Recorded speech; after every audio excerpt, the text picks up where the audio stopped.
Well, government is considering mass burial for victims of the Monday-Kintampo Highway accident. 27 persons, I beg your pardon, were burnt beyond recognition. The MCE for Kintampo is proposing mass burial for the charred bodies. He's, however, worried about legal issues that may come up if the families came forward later. Municipal Chief Executive of the area, Michael Sarkodie Bafo, spoke to JoyNews. Any option, except to maybe find out from the medical people if they have a way by which we can decipher one body from the other. Otherwise, we will have no option left to us than to, visit what happened, unfortunately, last year. Mass burial. It's quite unfortunate. Quite unfortunate. We will have to work together. All the agencies. Does such situation bring burden on you as as municipal, as districts? Seriously, this, as you have seen, occurred within my jurisdiction, and so I have a responsibility to ensure that the bodies are kept well, pending preparation for whatever form of burial that we have to undertake, whether mass or whatever. We also have some legal issues involved here. We don't want to do things and later on family members of the deceased will come with lawsuits and all that. That why did you do ABC? So I'm sure that the police will do the needful. Well, here are some details that we can share with you considering or regarding the passengers on board the U-turn bus. There were 7 passengers on board from Boko. The 7 included a driver and a conductor. 3 women, a man and a girl. The girl was traveling with one of the women. Both were from Putinga in Burkina Faso. It is believed that they were Burkina based. Now, the man alighted at Tamale. As we saw on that bus, some tomatoes and green pepper belonged to the women who were also on board. Before the bus left Boko for Techiman, 10 more people or so joined the bus from Garu. They wanted to join, but the driver refused. Well, reason he could only allow them if part of the vegetables were offloaded. So the 10 people could not get on board. So the passengers had to sleep over in Boku and continue their journey today. So these are persons who were left because they could not join this bus. But on his way, the driver was said to have taken 5 more passengers, left 10 behind, but picked up 5 on the way. All the 3 women survived the accident. Unfortunately, the girl and driver died. It is a bit difficult to know or identify those who join along the way on that journey. So only 2 people who left Boko on board died in the accident. My colleague Kojayang Singh spoke to the station master of the transport yard where the bus had taken off from. He revealed the driver had overworked before that fateful trip. We've got details of that a bit later on in this bulletin. But one of the survivors, a pregnant woman, spoke to Erastus Asari Donko Monday, giving details that corroborate information from the station master. U-turn bus. So she said she was in the U-turn bus. I didn't see before say car no be accident. No, dear now whom. Tama car no be accident. Na me ti driver ne seat me sanso nti me kita akwada na boy bi so temi ncha na boa me na akwada no akwala no wadi mfie say o what your yes nti tama akwada no dai na boy na ji na mama nti tama jana to car no na me ndai nso se na akwada no me ntumi mpaja no sana hit home no mantumi ma yesa mantumi boy na okita akwara no akam akwara no so akam. So she's telling me that she was seated on the same lane with the driver, and when the accident occurred, she was holding a 12-year-old girl. She couldn't pick the girl because the flames were so intense the heat was so much he couldn't pick the girl, and then the guy who was helping her, the guy is also dead, and so she couldn't do anything. Emra, before this accident in the Bissino, uhu near course. Then accident nearby. By night is a driver no wada, and the driver no free new crime. And the 207 no, I had to say over quack fat and good quen. Oh, no, bass no, I want to see. And the time I see no horse over who's in Nipa doors or pub, because being moved that say window no sir. And your doors are a bit me be brain, so you endorse. A Pims ano. Diana a talk or two him, Diana. Not get a woman, I don't know to me a pie glass, monty glass, and time on a yen in a yahoo from. And theatre from Yeno.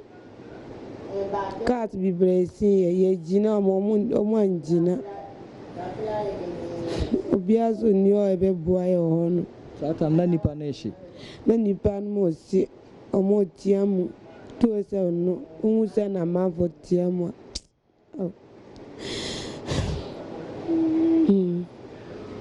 So she says that after he said the driver was sleeping actually, and so he veered off his lane into the Sprinter bus's lane.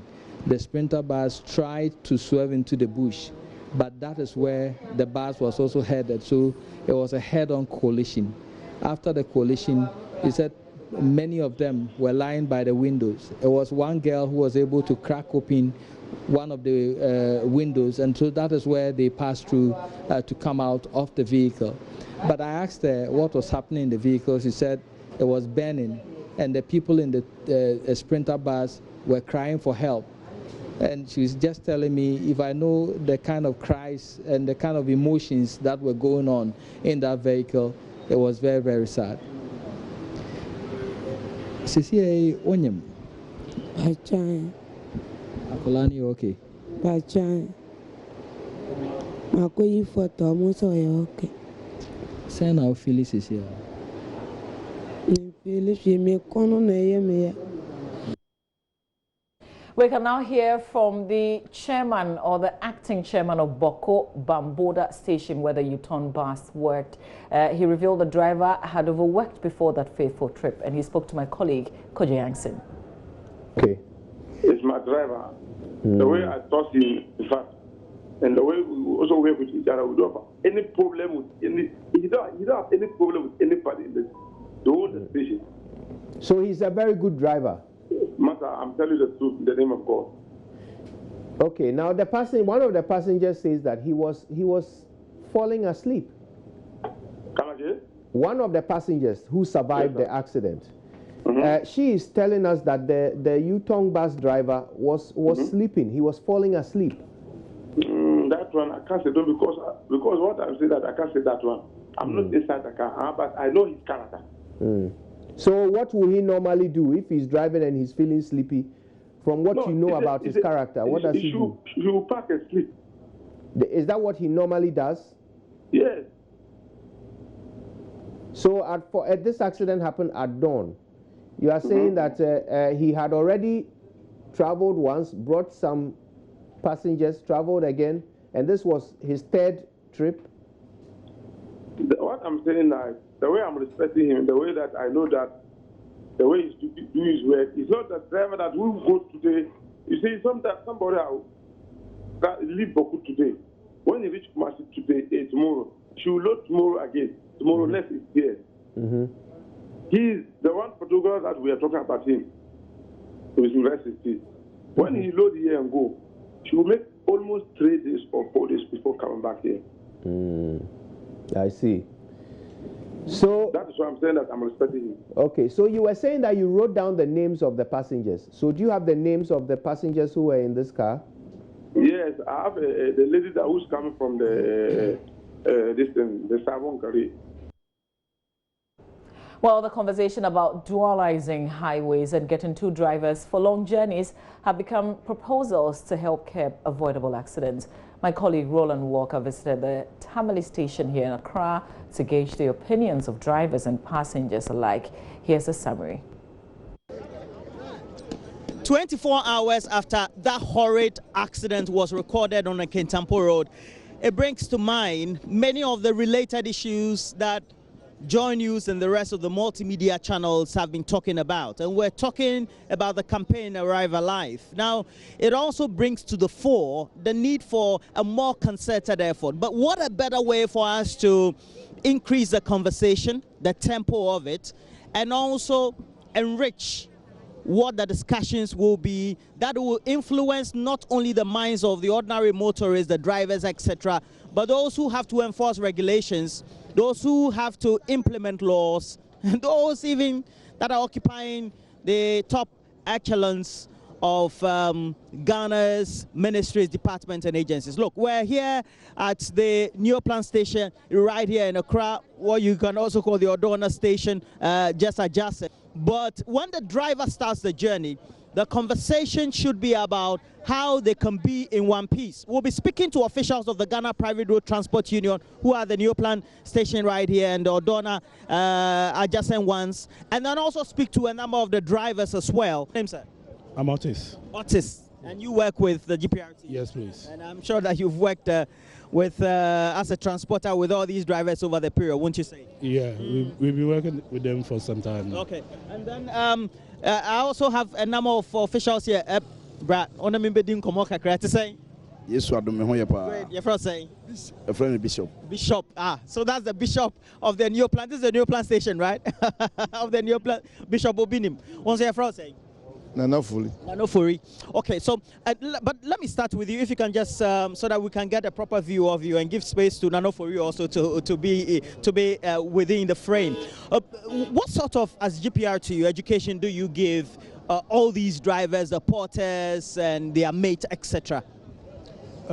Thank you. First of all, we would like to say GPRT, we run programs for them. Just like last week, there were road safety was here to organize a course, a refresher course for all the drivers, just last week.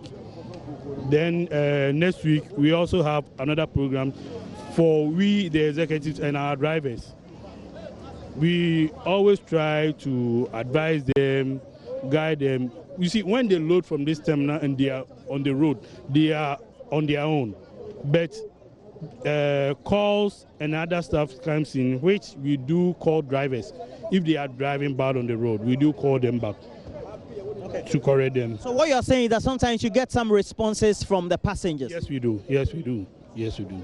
Now, let me just avert your mind to the Kintampo accident, and is the newest we have currently, but we know that we've been consistent with the accident, and since January up to now, they've just been piling up. Usually, as an administrator, somebody who interacts and supervises with the drivers, when you hear of such news, what comes to mind?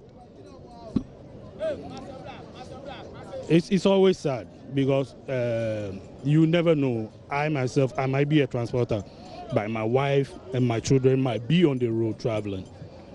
And when this happens to them, whether you are a transporter or any other, you feel bad because you don't know the people on board. It might be a brother of mine, a sister of mine. So when it happens, first of all, it affects us emotionally as human.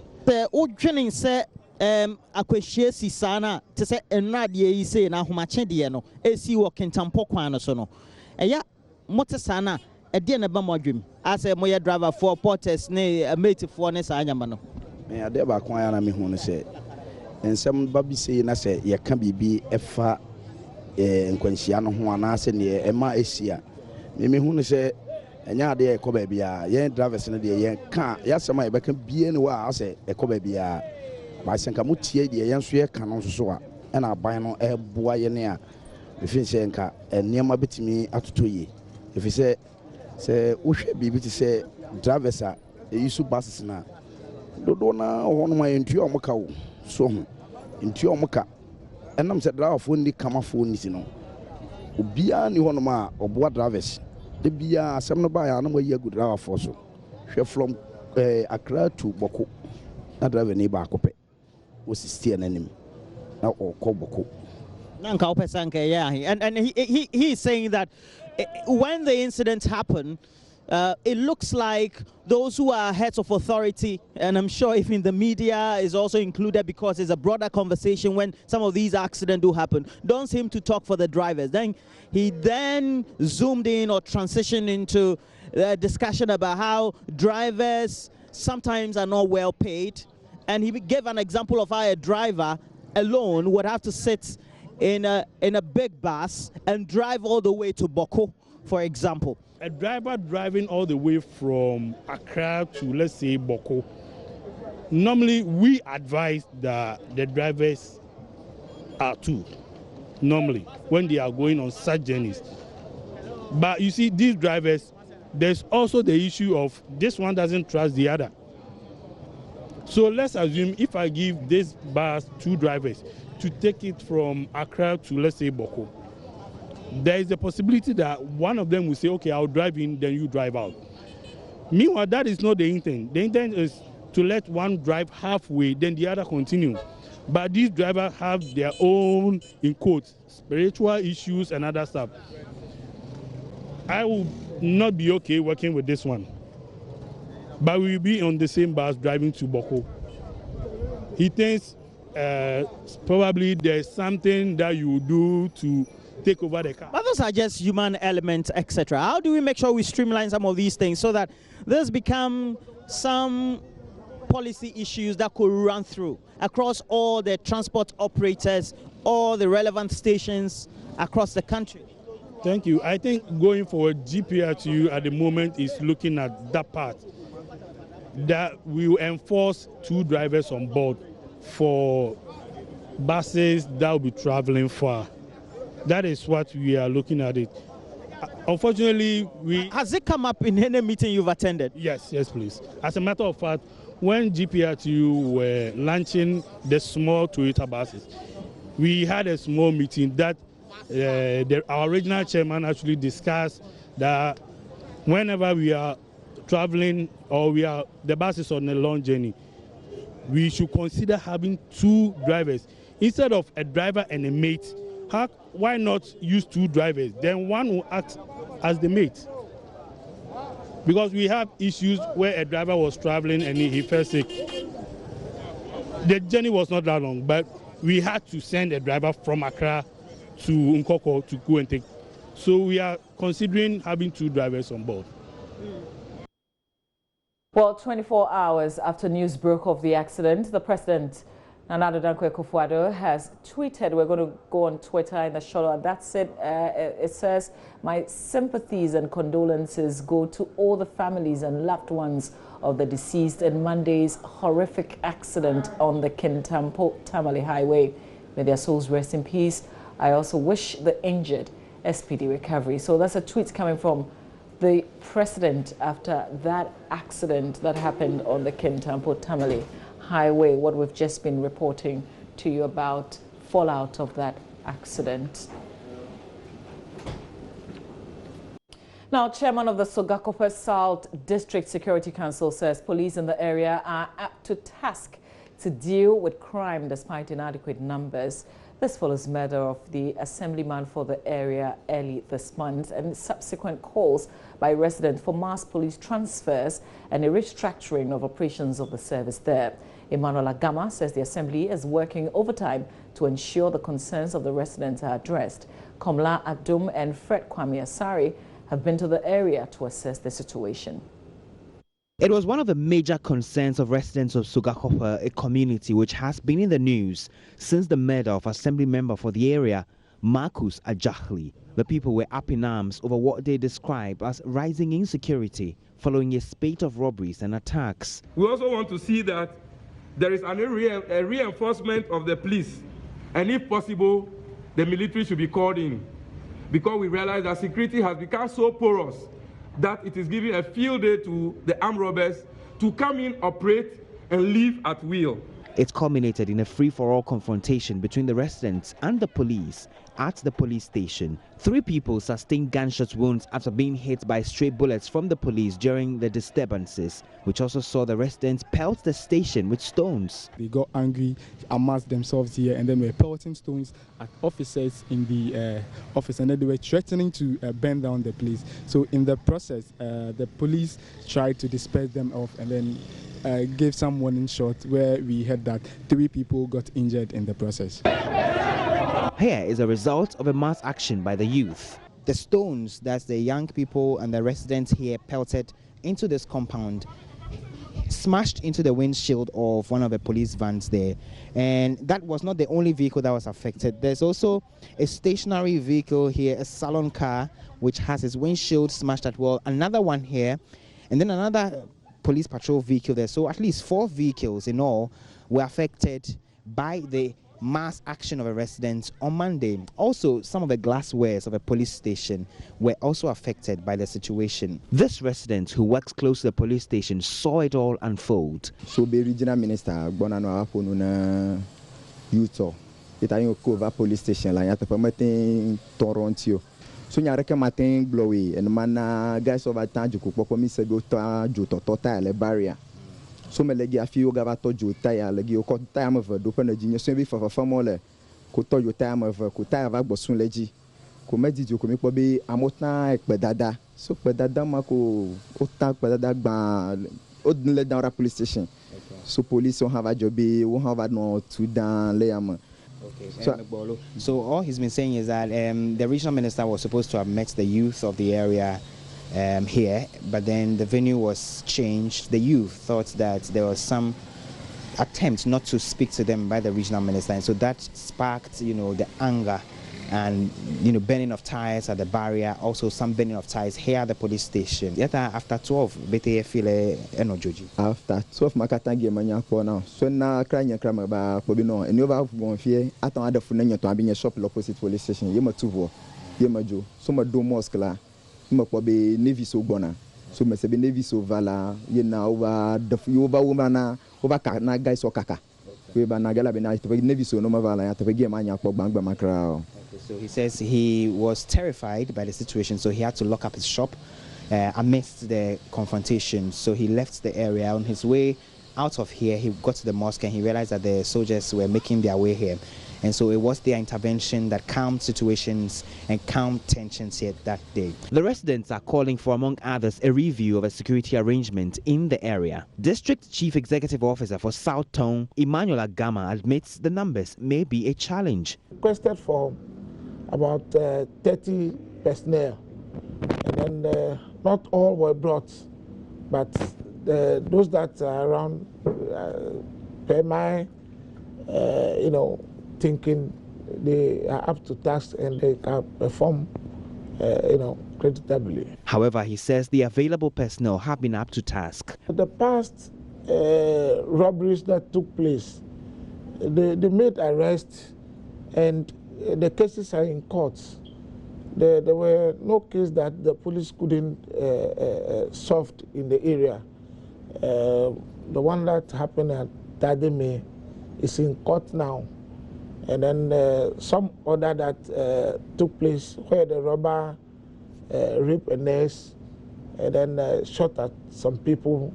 He was arrested. Generally, the police were up to task. Meanwhile, 4 persons are being interrogated by the Volta Region Police over the murder of the assembly member, and 2 police officers from the Sugakope station are being probed after a rifle went missing at the station on March 7. Komla Adom and Fred Kwame Asari's report from Sugakope in the Volta region.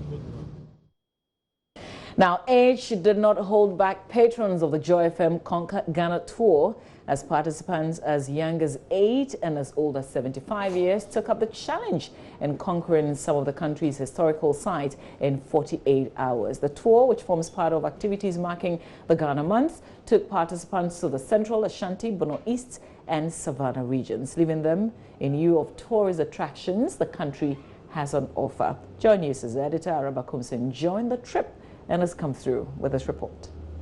Around Ghana in 48 hours, that was the challenge the Joy FM Conquer Ghana tour offered, and more than 60 people signed up for the encounter, including 75-year-old Charlotte Arabasam. I love traveling, and I told my children, this my special birthday. I want nothing but a trip. And I heard the Joy trip on the radio whilst driving, so I told my kids, buy me the ticket, I want to go with them. And I'm so much overwhelmed. The first stop was at the Cape Coast Castle in the central region, where tour guides led the team through the poorly ventilated dungeons where slaves were held captive by the colonialist. This story has been told several times in history books, but for the Conquer Ghana patrons, this experience hit close to home. Everybody who comes to this tour and being told of all those historical accounts, you definitely at a point in time get emotionally at least involved in there, and you might feel at least letting some few tears out. The team was also led to Asin Manso, where slaves were often brought on foot to be headed to the castle, where they were auctioned before being shipped off. Our next lesson in history was at the Ashanti region's Menchia Palace Museum, where the region's rich culture has been very well preserved, and our team did not lose sight of that. I've seen things since 1982 time, since 18 time, that I couldn't believe that that is the original. The way they've preserved the Dauri culture, they've never let it. And even in there, we're not allowed to take pictures. So it means they are confining the things to themselves. Exactly. So that there's no dilution in history. When you come, you pay a fee, they walk you through, and then you are done. History lessons over, we headed to the Kintampo waterfalls in the Bono East region, where the patrons took up the challenge of walking down a flight of over 200 steps to the banks of the waterfall, as well as the canopy walkway. Our final destination was the Savannah region for a safari experience at the Mole National Park, where participants observed elephants and crocodiles in their natural habitat. Our last stop was at Larabanga, where the oldest mosque in West Africa, built in Sudanese architectural style, is sited. One of the youngest participants, 8-year-old Dorothy Ejay, tells me, after reading about this popular building in history books in class, visiting the mosque with the Conquer Ghana team made more meaning for her. My history teacher told me that when the man died, they buried him, and then after he died,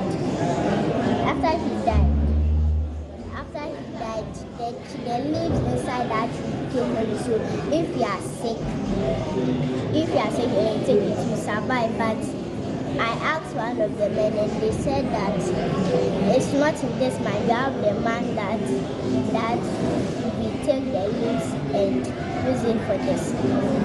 For those who may want to come on the Conquer Ghana tour next time, what do you have to tell them? I have to tell them that if they are children, they should try and convince their parents that they want to learn something about the historical site. I just say that they should try and convince others that they should come to join the Conquer Ghana. Well, this weekend, the team is climbing or conquering, if you like, Mount Afaja. So if you haven't done that, well, Destination Hohoi is this weekend, 14th of March, with the Ghana month. So conquer Mount Afaja is only 250 Ghana cedis. Follow the Joy FM Facebook page and register and join. Well, welcome to sports. George Addy Jr. is here. Coronavirus continues to ruin the game, the beautiful game of football. Yeah, quite a number of changes to the initial plan of games that were expected today in the UEFA Champions League. We've got the second legs of the round of 16. And as you're aware, tonight you need to win or you're out of the competition, because we are looking for the 8 quarterfinalists, and we had 2 games. In Germany, there's Leipzig up against Tottenham Hotspur, and Jose Mourinho is in charge of Spurs. They lost in the first leg by 1-0. No problems in that game. I think we're going to see fans in Germany, the RB Arena.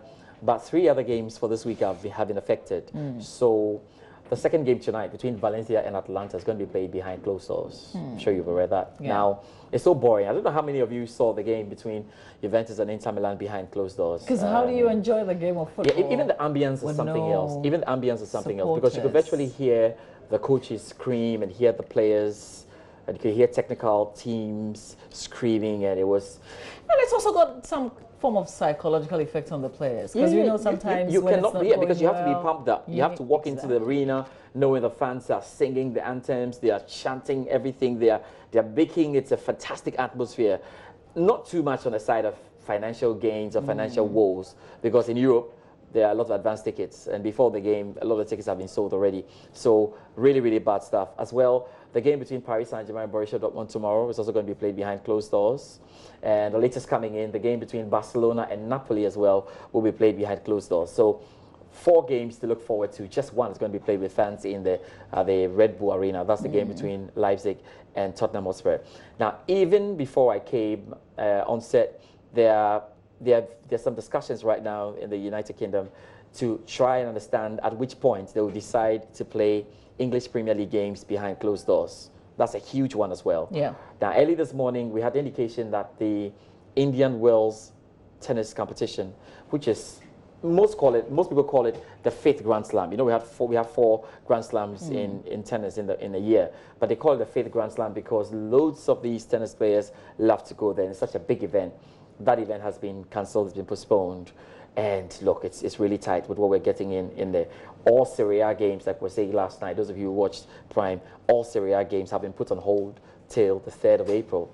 So now we're asking ourselves the questions, then what's going to happen to the Euros that's about taking place? And even more importantly, the FIFA World Cup qualifiers. What's FIFA going to do about the Africa Cup of Nations qualifiers and the World Cup qualifiers? It's so tight. Any sport that has got to do with a lot of movement of human beings is under threat. We know that the Formula 1 season for 2020 must begin this weekend. At least Formula 1 have indicated that they will go on with the Australian Grand Prix. Remember, they have cancelled. Singapore was cancelled. Singapore was cancelled. We know that the Chinese Grand Prix definitely off. Now the Vietnam Grand Prix as well is likely to be cancelled because China and Vietnam share a border. So this is what coronavirus is doing to us. And I think last week I was telling you about the first ever Africa Basketball League, also cancelled because of coronavirus. So we are here just wondering what's going to happen, but things are looking tight. And we're talking about the story because as we go on, we'll be hearing from some Ghanaian players who plied their trade in Serie A to tell us what it feels like to know that your games are off to the 3rd of April. And a player like Mubarak Okaso is coming from China. He's in the country. What's happening there, because he has been inactive because of coronavirus. And there's a young boy, William Amposa, you remember, joined the Ghana University Sports Association Games. He won 3,000, 5,000 meters gold. He did win 10,000 meters gold, broke records. He was on his way to the World Marathon to take place in Poland.